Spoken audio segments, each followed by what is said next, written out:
হ্যাঁ, এই প্রথমবার।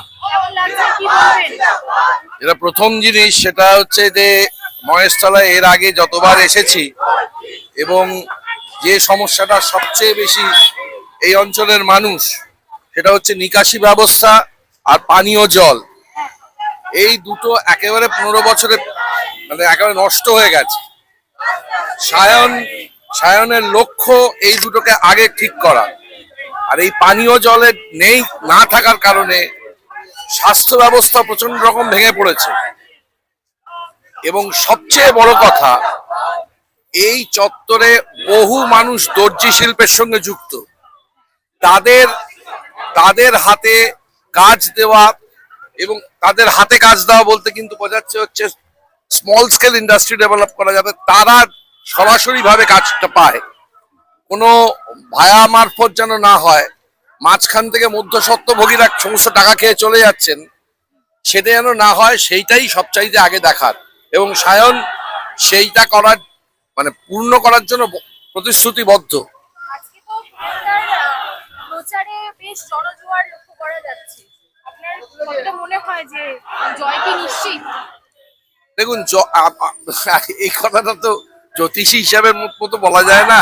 মানে আপনার দেখে কি মনে হচ্ছে?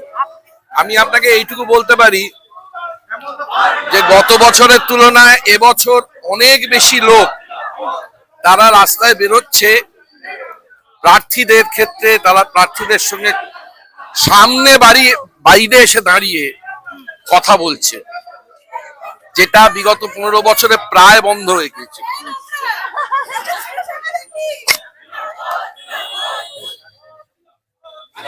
এইটা একটা খুব বড় কি বলবো, একটা বড় চিহ্ন, এবং সেই চিহ্ন বাস্তবে কতটা রূপায়িত হবে দেখা যাক।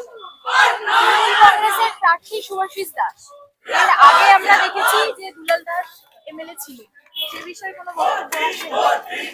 দেখুন, আমার একটাই, হ্যাঁ না, এটা তো পরিবারতন্ত্রের মতো বিষয় হয়ে যাচ্ছে। যদি ওনারা কাজ করতেন তাহলে এই যে বিষয়গুলো, পানীয় জল, নিকাশি ব্যবস্থা, স্বাস্থ্য ব্যবস্থা, এগুলো তো ওনারা কাজ করতেন, কিন্তু করেননি বলেই তো আজকে সাধারণ মানুষের এই যন্ত্রণা। এই তো দর্জি শিল্পের মানুষ, তারা এই যে এইভাবে বঞ্চিত হচ্ছেন, সরাসরি তাদের হাতে কাজ থাকছে না। তো সেইগুলো তাহলে তো তারা করতে পারতেন। বাবা করতে পারলেন না, ছেলে করতে পারবেন, এরকম ধরনের কোনো ভাবনার মধ্যে মানে আছে? আমার মনে হয় না। দর্শকদের প্রতি কি বলবেন মহেশতলা এলাকাবাসী? একটাই কথা,